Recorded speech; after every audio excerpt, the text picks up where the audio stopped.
नमस्कार दोस्तों, इस वक्त की बड़ी खबर निकलकर सामने आई है। जी आपको बता दें, राजद प्रमुख लालू प्रसाद यादव की बड़ी जीत हुई है। इसके साथ ही बिहार के डिप्टी सीएम तेजस्वी यादव को लेकर अच्छी खबर सामने आई है। जहां बिहार के सबसे बड़े पार्टी के मुखिया लालू प्रसाद यादव ने ताजपोशी की तैयारी शुरू कर दी है। पूरे खबर के बारे में आपको बताएंगे। वहीं आपको बता दें, भारतीय जनता पार्टी ने नीतीश कुमार और तेजस्वी यादव को बड़ा चैलेंज दे दिया है। चैलेंज देते हुए कहा कि मोकामा उपचुनाव में भी इनको हराएंगे और ललन सिंह को भी मुंगेर में चुनाव हराएंगे। किसने इतना बड़ा दावा किया है, उसके पूरे बयान के बारे में आपको बताएंगे। वहीं इसी के साथ ही आपको बता दें, कभी जेडीयू के सबसे खासम खास रहे प्रशांत किशोर ने नीतीश कुमार की कवायद पर तंज कसा है। तंज कसते हुए कहा कि कोई खास असर नहीं होगा। साथ ही प्रशांत किशोर ने भविष्यवाणी कर दिया कि 2025 में नीतीश कुमार का भविष्य क्या होगा। प्रशांत किशोर ने भविष्यवाणी में क्या कहा है, आपको उनका पूरा बयान बताएंगे। वहीं इसी के साथ ही आपको बता दें, बिहार भाजपा को आरजेडी के पूर्व प्रखंड अध्यक्ष ने चौपट कर दिया। जेडीयू ने तो इस बड़े नेता को धो डाला। क्या है पूरा मामला, आपको विस्तार से बताएंगे। वहीं के साथ ही आपको बता दें, बिहार के मुख्यमंत्री नीतीश कुमार दिल्ली पहुंच गए हैं। दिल्ली पहुंचते ही उन्होंने साफ साफ कह दिया कि हमारा एक ही लक्ष्य है, मोदी को सत्ता से हटाना और तेजस्वी यादव को। नीतीश कुमार ने अपने पूरे बयान में क्या कहा है, उनके पूरे बयान के बारे में बताएंगे। आगे बढ़ने से पहले आपसे एक छोटा सा रिक्वेस्ट है, इस चैनल को सब्सक्राइब कर लें, साथ ही बेल आइकन के बटन को भी जरूर प्रेस कर लें, ताकि इसी तरह की आने वाली खबरों से आप तुरंत अपडेट हो सके। जहां बिहार में महागठबंधन की सरकार बनने के बाद से ही लगातार लालू प्रसाद यादव को एक के बाद एक बड़ी राहत मिलती जा रही है। अब राजद के प्रमुख लालू प्रसाद यादव को सुप्रीम कोर्ट से बड़ी राहत मिली है। जहां सुप्रीम कोर्ट ने बेनामी संपत्ति लेन देन निषेध अधिनियम 1988 की धारा 3(2) को असंवैधानिक घोषित कर दिया है। देश की सर्वोच्च अदालत के इस फैसले से बिहार के सबसे बड़े राजनीतिक परिवार लालू प्रसाद यादव को बड़ी राहत मिली है। बता दे, आयकर विभाग उनकी अरबों रुपए की करीब 1 दर्जन संपत्तियों को जब्त नहीं कर सकेगा। हालांकि मनी लॉन्ड्रिंग एक्ट के तहत ईडी ने जिन संपत्तियों को जब्त किया है, उन मामलों में कार्रवाई पर कोई असर नहीं होगा। ईडी ने 2018-19 में पीएमएलए कानून के अंतर्गत लालू परिवार की पटना से दिल्ली तक 1 दर्जन से अधिक प्रॉपर्टी को जब्त किया है। लेकिन आपको लग रहा होगा कि ये बेनामी संपत्ति का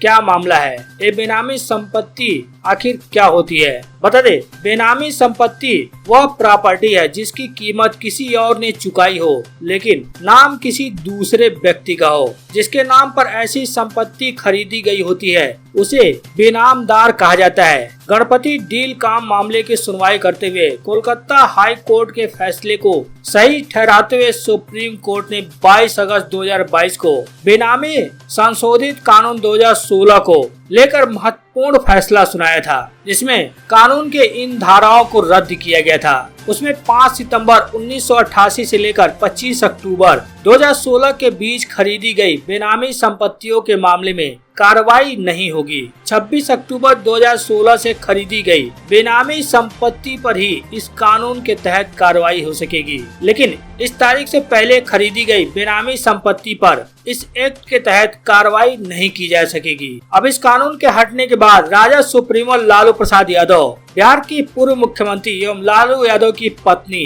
राबड़ी देवी तथा लालू यादव की बड़ी बेटी मीसा भारती, जो कि राज्यसभा सांसद हैं, अब इन इत्यादि के नाम वाली कई संपत्तियां बेनामी संपत्ति एक्ट के दायरे से बाहर आ गई हैं। बहरहाल आपको बता दें, नीतीश कुमार के साथ सरकार बनाने के बाद अब लालू प्रसाद यादव एक बार फिर एक्टिव हो गए हैं। अब आरजेडी को जल्द ही नया राष्ट्रीय अध्यक्ष मिल जाएगा। जी हाँ, आरजेडी में सांगठनिक चुनाव प्रक्रिया 16 अगस्त से शुरू हो गई थी। सितंबर से अक्टूबर के बीच आरजेडी के राष्ट्रीय अध्यक्ष और प्रदेश अध्यक्ष का चुनाव होना है। इस बीच डिप्टी सीएम तेजस्वी यादव पटना स्थित आरजेडी कार्यालय पहुंचे, जहां उन्होंने सांगठनिक चुनाव प्रक्रिया को लेकर समीक्षा की और नेताओं से चुनाव की जानकारी ली। आरजेडी के राष्ट्रीय अध्यक्ष लालू प्रसाद यादव और प्रदेश अध्यक्ष जगदानंद सिंह अपने पद पर बने रहेंगे या नए चेहरे, इन दोनों के पदों को ग्रहण करेंगे।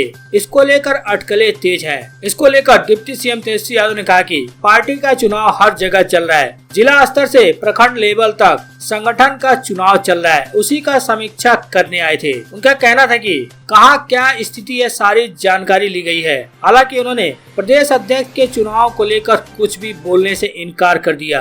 हालांकि ऐसे भी अटकलें तेज हैं कि प्रदेश अध्यक्ष जगदानंद सिंह को एक बार फिर जिम्मेदारी मिलेगी या फिर किसी नए चेहरे को आरजेडी का प्रदेश अध्यक्ष बनाया जाएगा। हालांकि जो वर्तमान की स्थिति है, प्रदेश अध्यक्ष जगदानंद सिंह के नेतृत्व में कमोवेश राजद बेहतर स्थिति में काम कर रहा है। हालांकि अटकलें लगाई जा रही हैं कि राष्ट्रीय अध्यक्ष पद पर तेजस्वी यादव की ताजपोशी हो सकती है। बता दें, वर्तमान में आरजेडी के राष्ट्रीय अध्यक्ष लालू प्रसाद यादव हैं और माना जाता है कि लालू प्रसाद यादव तेजस्वी यादव को राष्ट्रीय अध्यक्ष बना सकते हैं। तेजस्वी यादव का राष्ट्रीय अध्यक्ष बनने के चांसेस बहुत ज्यादा है। हालांकि भविष्य में क्या होता है ये तो देखने वाली बात होगी। बहरहाल आगे बढ़ते हुए आपको बता दें, अब भारतीय जनता पार्टी ने नीतीश कुमार और तेजस्वी यादव को चैलेंज किया है। चैलेंज करते हुए कहा कि मोकामा उपचुनाव भारतीय जनता पार्टी जीतेगी और 2024 में ललन सिंह को हम मुंगेर से भी हराएंगे। जहां